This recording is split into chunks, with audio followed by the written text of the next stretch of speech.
خبرې یې وکړه دړه د سوخت وکړي او د چې دړه د سوخت وته د دې وخت کې څه ګوانډیان ضرور چې کم دي هغه په جیلونو کې دي ګوانډیانې ترونو بچي خپل خپلوانې او په جیلونو کې دي نو هغه د ام پی ای او ام ان ای هغه بې حسې چې کومه ده هغه جړی نو ډېر دړه د سوخت دا خبرې وکړلې ګران اردوونکو کال اخلو خلو السلام علیکم جی جناب سو کم زینا ریڈیو بند کې جی جانس سے برکلی درته یم مهرباني سره ما چې دا استار دا ما ونري دي شو لکه د خپل زوی ته غمره ما او چې دنه خو ګنگا جوړه دا هندو مذهب کې وي ګنگا کې په غوټه و ما دغه به سم کراچۍ نه سو راشي نو زما صوبه کې پاک شي د ازبکستان نه راشي تاجکستان نه ته دې پوه نه شم لګونه په دې پوه کی صحیح دا ګره دا دی اره پلوي چې کم دی په دې صوبه کې پناغسته ده بشرا بیبي په دې صوبه کې پناغسته ده او چې چې طالبان راځي دې صوبه کې پناخلي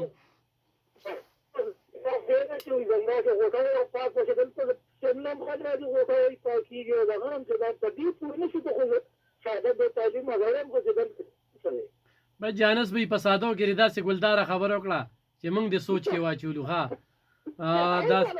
بداسي خبره دې کړې ده چې سوچ کې دی واچولو دا سوچ خبره نه کوم چې کراچۍ کې د عمر څه شته د تراشي چې راځي غوټه شو پاکستان کوي نو کله نه رسول الله رحمت دا تا دولتي نظام پکې یاد کړ چې دلته کیسونه وروړي په پنډه اسلام آباد سند کې هغوی د پدره نو دلته ججان د دوی په پاره دلته انصاف نشته دلته انصاف بالکل د خپل اندې کړي په دې صوبه کې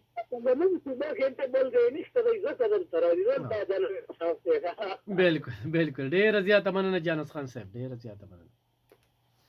هلو السلام علیکم وعلیکم السلام جی فوري سلامونه جی الحمد بھائی پروگرام په تخر کله وي مهرباني جی مننه نبر مرقوم غنن بس غم قتل نو بیلای د وجه دلته مسله لکه تاسو څنګه خبرو کوئ چې قبلي ضلعو کې او چې قبلي ضلعو کې ترکه په باندې لکه ورکول کا توجه کنه دلته کې د بجلی حالات چې څنګه دي قبلي ضلعو کې لا د تعلیم حالات یا موږ د روډ وغیرہ حالات پکې ته ضرورت وای ځکه جی دنش برابر دي دا کوم خوري کوم علاقې نه خبرې کوي جی جناکور منډي صحیح او بلکې چې دلته کې د هغه د صحت په حواله سره کوڅې نو چې د دې نه لکه مریض راځي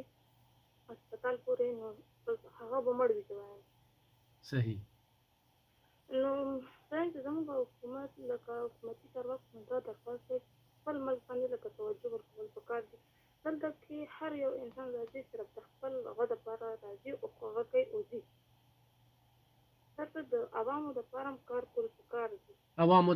خوري لکه په دې بس وای 303 یا فوجان چې کم دین هغه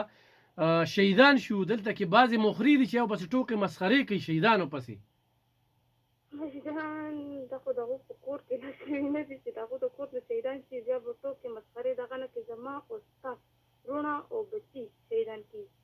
تکلیف مونږ ته راځي او هغه مونږ ته د احساس زما خپل ورم هغه کې دا په دغه لکه په دغه غږ کې موجود ده صحیح نو دغه ټیم کې په لکه خدای دې نه کې دغه شهیدان او دغه خلک او پسې دغه لکه څنګه چې دلته کې دا 9 مای واقعات شو د شهیدانو مجسمه او چته کړي وې کنه نو لکه دغه شانتي خلک چې وس په افغانستان کې ترهګرۍ منسوبې جوړیږي زموږ د صوبې د پاره پاغي چې کم دینو عملو شي دلته کې زموږ خلک مزاحمت کوي دلته کې مخری دي بس جان ته وې د دې په اړه کې موږ وایو چې د دوه عقل څه چلاته دي چې زه خو دې ټیم کې څه چې دې وخت خو ماشوم مو چې دا کار دی دا غلط نو ما سره زموږ وزیري روان خو دې ټیم کې زم عقل خدای خبر څه کوم دی ته تللی عقل چیرته تللی دي ډېر زیات مننه خورې ډېر زبردست خبره مو جی مهرباني ډېره مهرباني هلو السلام علیکم السلام علیکم وعلیکم السلام خیر دی جی رسول خانی صاحب څنګه اخی خیر دی جی بالکل خبرې خو ډېرې دي کنه زمونږ هم ډېر وخت وشو او ورته نظر کې راغله او تېر شو او کیسې هم شو الحق سے پالیسی ډیره غلطه وه خجی ولې چې طالبان دغه مجاهدین را پرېښوده او که نه نو ولي خان ورته وویل په مردان کې د اعظم خان د زوی واده و زه هم تللی وم او چې دا خلک کیمپونه وله جوړ کړه په بونډرو باندې او دغه ته یې مه راپرېږده کا ته یې مه راپرېږده غواړي دا اور به د کراچۍ پورې خور شي صحیح نو هغه ویلې نه دا زما بچي دي پوه شوې نو دا موږ په خپله ونه چې د لاس کې انګریزانو نه وی نو تبرګي به زه څنګه والی صحیح دا موږ وساتل 40 کاله مو وساتل نه په افغانستان مسالت شو بیا زموږ جنرال ورل کاوی کله کړه بس نن دغه کمل دی اچا سره چې کاوه نن باغه دغه دی خبرې کنه باغې خبرې ما